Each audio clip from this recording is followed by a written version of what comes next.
Chicas Emuná y todos aquellos que estén al alcance de esta grabación, qué maravillosa oportunidad nos da el Señor de poder estudiar otra porción de la bendita palabra del Señor.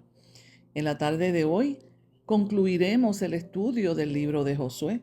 Ha sido una aventura maravillosa, edificante, hemos aprendido y hoy discutiremos el capítulo 24 del libro de Josué, que es la segunda parte de su discurso final al pueblo. Alguien dijo una vez, la vida es un paso, la muerte una carrera. Esta expresión es una descripción de la vida de este gran líder hebreo. Josué fue un hombre que desde su juventud dio pasos firmes, pasos de obediencia a su Dios. La trayectoria de sus pasos lo condujo a una carrera llena de éxitos y grandes experiencias con Dios. Hoy, este gran líder se despide del pueblo que lideró todo este tiempo. Sus últimas palabras iban dirigidas a consolidar la fidelidad del pueblo hacia Dios. En el versículo 1 se nos dice, entonces Josué convocó a todas las tribus de Israel en Siquem. Siquem no era cualquier lugar, era un lugar estratégico. No fue casualidad que Josué los haya convocado en este lugar para renovar el pacto con Dios. Fue en Siquem donde Dios se le apareció por primera vez a Abraham y allí se le ofreció la promesa. Génesis 12:7. O sea que todo comenzó en Siquem. Allí Jacob realizó un acto de santificación de su casa, como lo vemos en Génesis 33:18-20. En aquel lugar se enterraron los ídolos para que Jacob y su familia pudieran regresar a su tierra. O sea, hicieron un acto de arrepentimiento, renovaron el pacto con Dios y renunciaron a los dioses falsos para volverse a dedicar a Dios. Esto en el caso de que Jacob, cuando regresaba a su tierra, luego de haber vivido por tantos años en casa de su suegro Labán. O sea que Siquem es un lugar significativo. Llegó el momento de que su ahora anciano líder se despidiera de su pueblo. El liderazgo de Josué no fue tan conflictivo ni tan difícil como el de Moisés. Moisés pasó mucho trabajo. Atrás quedaron las quejas por las rebeliones y hasta las prácticas idolátricas. Podemos observar que el pueblo había adquirido cierto grado de madurez. A partir del versículo 2, Josué comienza haciendo un breve recuento de la historia del pueblo. La historia de Israel está matizada por la gracia y la misericordia de Dios hacia ellos. ¿Y por qué digo eso? Porque no fueron destruidos, porque muchos murieron por la desobediencia, pero el pacto de fidelidad de Dios se hizo realidad con sus descendientes hasta que llegaron a la tierra prometida, como se lo prometió a Abraham, porque Dios es el Dios que cumple sus promesas. En la clase pasada, que era la primera parte del discurso final de Josué, en el capítulo 23, vimos cómo se presenta al Dios fiel, al Dios de la Emuná, el Dios que cumple sus promesas. En estos momentos Josué realiza entonces un resumen de estas experiencias para representar o describir la fidelidad de Dios. En primer lugar, él describe el llamado de Dios a Abraham cuando lo llamó de Mesopotamia, de Ur de los Caldeos, diciéndole: sal de tu tierra y de tu parentela a la tierra que yo te daré. Y Abraham no sabía para dónde iba. En segundo lugar, el establecimiento de Isaac en la tierra prometida. Luego la liberación portentosa de Egipto, el cruce del Mar Rojo y la travesía por el desierto. Fíjate que este es un resumen que solamente menciona los puntos más importantes porque es un breve resumen. La victoria sobre los amorreos cuando estaban a punto de entrar a la tierra.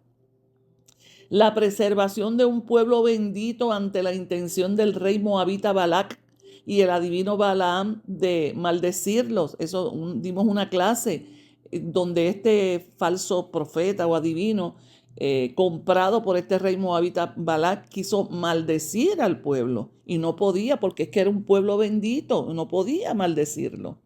y la victoria sobre Jericó cuando ya entraron a la tierra prometida y la conquista del resto del territorio.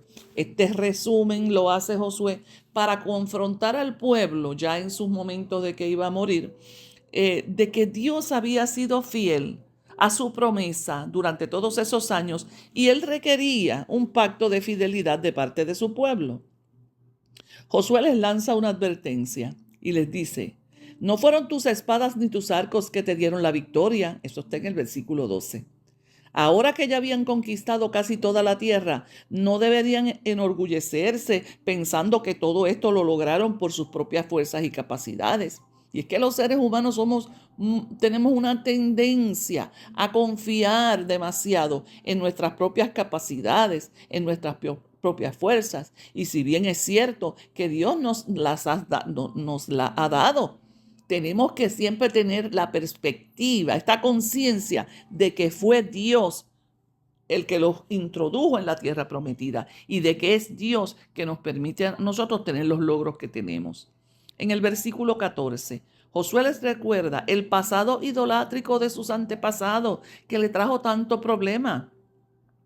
Abraham salió de Ur de los Caldeos, una ciudad que pertenecía a la antigua Mesopotamia y era una ciudad idólatra. Abraham mismo era idólatra, pero Dios lo saca. ¿Para qué? Para introducirlo en el monoteísmo, la adoración de un solo Dios. Abraham es conocido como el primer monoteísta, la primera persona que le brindó adoración a un solo Dios, porque todo lo que le rodeaba era el politeísmo, la adoración a muchos dioses. En este momento el pueblo no practicaba la idolatría, aunque no de manera evidente, porque más tarde vamos a discutir eso. No obstante, Dios sabía la tendencia que había en ellos hacia esta práctica. La tentación era grande. Estaban rodeados por naciones paganas idólatras. Y como discutimos hace algún tiempo atrás en la lección Los peligros de la idolatría, Dios sabía que la idolatría tenía unas implicaciones mayores, porque un ídolo es más que una simple estatua. El peligro de la idolatría es la ideología detrás del ídolo. El idólatra acude a sus dioses porque piensa que Dios no es suficiente para ayudarlo en sus situaciones de vida. Ese es el verdadero problema de la idolatría. Quita nuestra mirada, nuestra confianza en el Señor, como discutimos en aquella clase. Y un ídolo, acuérdate, es una ideología. Cualquier cosa se puede convertir en un ídolo en nuestras vidas. Todo lo que ocupa el primer lugar puede ser un hijo, tu esposo, tu trabajo, tu aspecto físico, tus posesiones, tu situación económica. Cualquier cosa se puede convertir en un ídolo si tú le das el primer lugar, porque quita la mirada. Acuérdate, ideología, quita la mirada de confiar en el verdadero Dios. En el versículo 16, el pueblo responde de manera afirmativa a ese llamado. Y mira cómo ellos dicen: nosotros jamás abandonaríamos al Señor, ni serviríamos a otros dioses. Fíjate que ellos lo dicen con una convicción. La realidad es que lo vamos a ver en el libro de Jueces. Ellos no fueron fieles a ese pacto. Reconocen que todo lo logrado ha sido por la gracia y la misericordia de Dios mostrada hacia ellos. En el versículo 19, Josué les advierte, le dice: ustedes han sido infieles, ustedes no saben ser fieles a Dios. Estas personas eran los hijos de los desobedientes que no entraron a la tierra, que no nos olvidemos de eso. Y la pregunta sería: ¿lograrían permanecer fieles? Les advierte Josué con firmeza las consecuencias de la desobediencia en el versículo 20, porque la desobediencia, las conductas, hemos dicho, y es un principio aprendido en Emuná Bible Club, las conductas siempre van a tener consecuencias positivas o negativas. Pero ellos se mantuvieron firmes diciendo: sí, nosotros vamos a ser fieles a Dios. A través de su discurso final, Josué guía al pueblo a renovar su fe y un compromiso al Señor. Recuérdate que él ya estaba próximo a morir y él temía que este pueblo se descarrilara y por eso quiso hacer esta ceremonia de pacto. Dios debe ser lo primero, el objetivo primordial en sus vidas. Él hacía énfasis. Un tema que prevalece en este capítulo, y quiero detenerme a discutir esto, es la elección. Dios le concedió al ser humano una libre voluntad, una capacidad para poder elegir entre el bien y el mal. Y esta capacidad habita ¿en dónde? En nuestra alma, nuestra mente. Él les dijo en el versículo 15, que es un versículo bien conocido: elijan ustedes a quienes van a servir. Por mi parte, mi familia y yo serviremos al Señor. La elección sería individual y como familia. Ya Josué había cumplido su encomienda con ellos. Ahora les tocaba a ellos ejercer esa capacidad dada por Dios de elegir, y deberían hacerlo basado en todo lo que aprendieron y siguiendo los preceptos divinos. Josué no estaría más con ellos para dirigirlos. De hecho, Josué sería el último caudillo de Israel, porque de ahora en adelante la cosa cambiaría. De ahora en adelante, cada tribu sería responsable de dirigir los destinos de su mente. Ya no habría un caudillo nacional. Este líder tendría que guiarlos, claro, siguiendo los principios, los mandamientos de Dios. Eran líderes locales que se supone que continuarían conquistando la tierra sin desvincularse del centro de adoración central, que era el tabernáculo, que estaba ubicado en Silo, y recibiendo la dirección de los levitas. Ustedes saben que los levitas no fue casualidad que Dios los distribuyó, los diseminó por toda la tierra. Por eso ellos no recibieron heredad, para que brindaran apoyo espiritual a estas personas. Fíjate el plan maravilloso de Dios. Pero dentro del plan macro de Dios, como siempre les hablo, hay una cosa que se llama libre voluntad. Entonces nos toca a nosotros elegir, como dijo Josué: elijan ustedes a quienes van a servir. Pero yo sé de mí, mi casa y yo vamos a servir al Señor.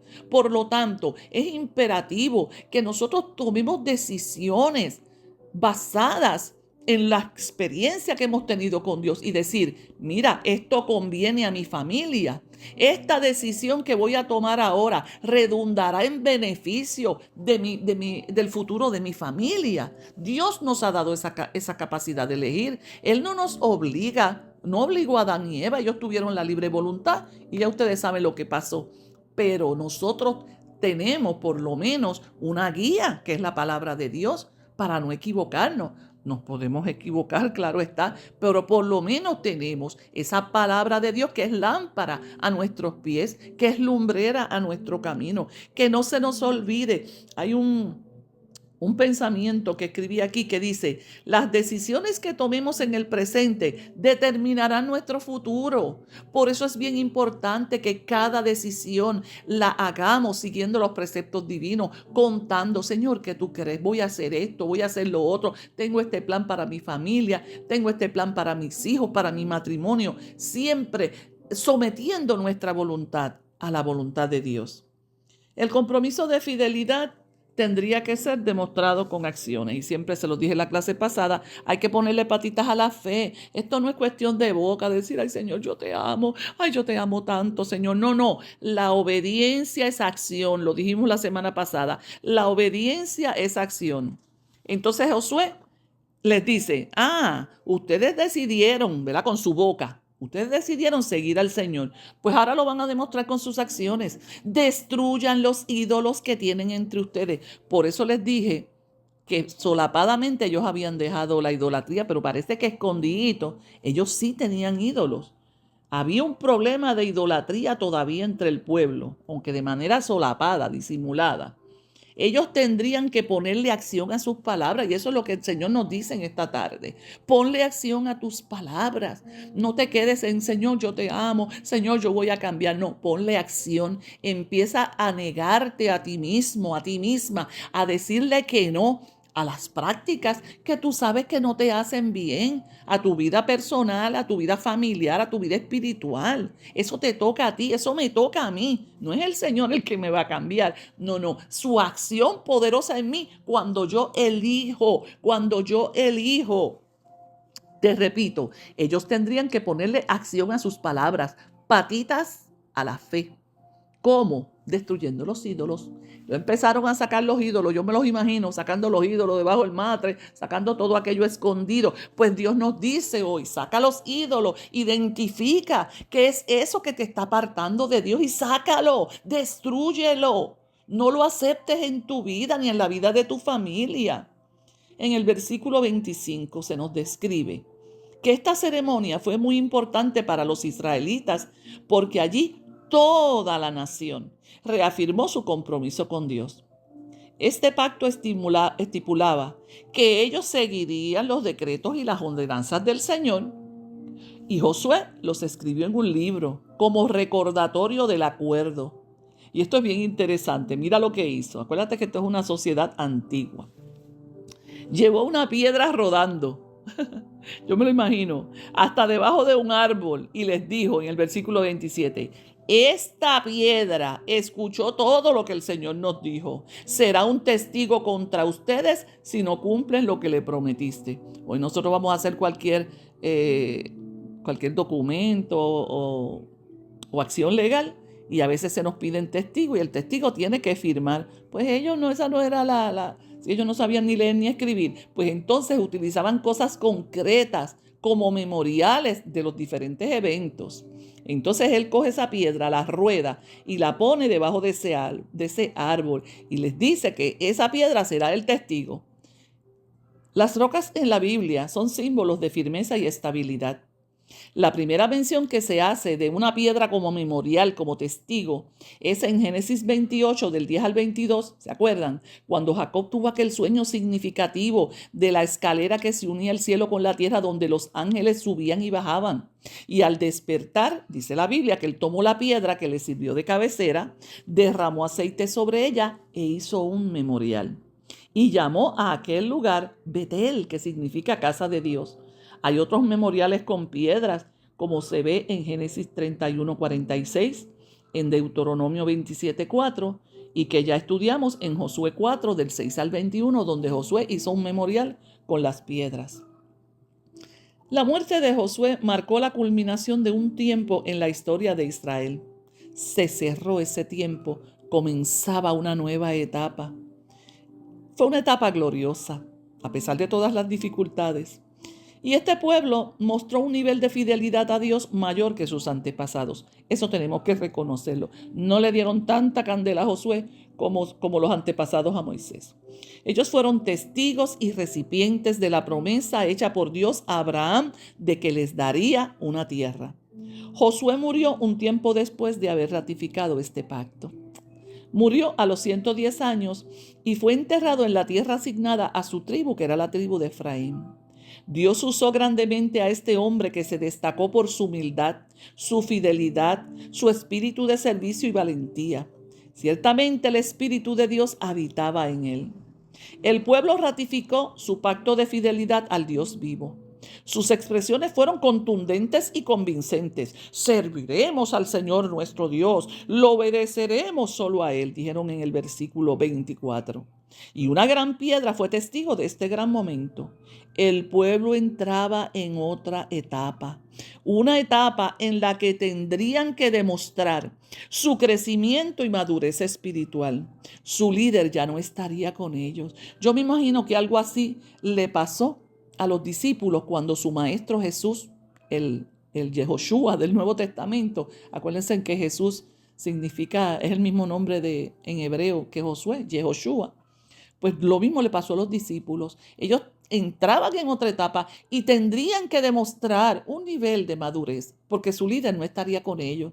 Asimismo, Dios nos dice en esta tarde que tenemos que madurar, que tenemos que crecer, que como dice Pablo, dejemos las cosas de niños, que cuando era niño hablaba como niño, pensaba como niño, pero cuando llegué a la madurez tengo que dejar esas estructuras de pensamiento, esas formas de conducirme de niño, de persona inmadura y entrar en una etapa de madurez, porque ya el líder no va a estar físicamente al lado de nosotros.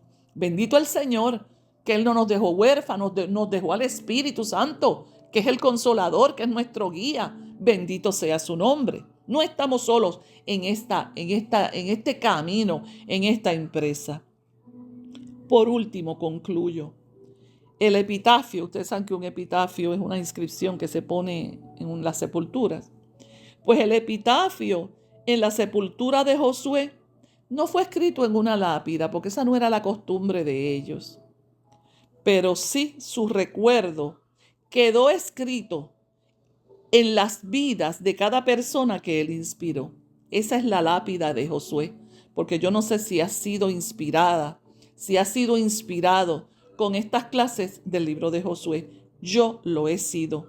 Y ese recuerdo es de su vida, de sus acciones, de su fidelidad, es la lápida. Aquí descansa este hombre fiel, este hombre humilde, porque Josué no fue de mucha palabra, este hombre de acción, este hombre que vivió dedicado al Señor. Y este hombre inspira no solamente en el pasado, sino que inspira en el presente e inspirará en el futuro. Oremos al Señor. Señor, gracias. En esta tardecita preciosa, gracias por permitirnos haber estudiado este magnífico libro. Un libro de batalla, un libro de conquista, un libro que nos ofreció tantas lecciones. Que las lecciones aprendidas en este libro, Señor, queden cinceladas en nuestros corazones para poder ejecutar y tener vidas victoriosas, vidas que te agraden a ti. Señor, que podamos emular a este gran líder. Ellos no tenían la presencia del Espíritu Santo. Nosotros contamos con tu presencia, Señor, para ayudarnos a vencer nuestras debilidades. Yo bendigo a cada oyente. Yo bendigo, Señor, a cada persona que se expone a esta lección. Y en el nombre de Jesús de Nazaret, recibe las fuerzas nuevas, recibe la unción del Espíritu Santo para realizar esos cambios que necesitas en tu vida. En el nombre de Jesús. Amén. Sean bendecidos, sean bendecidas. Un abrazo a la distancia.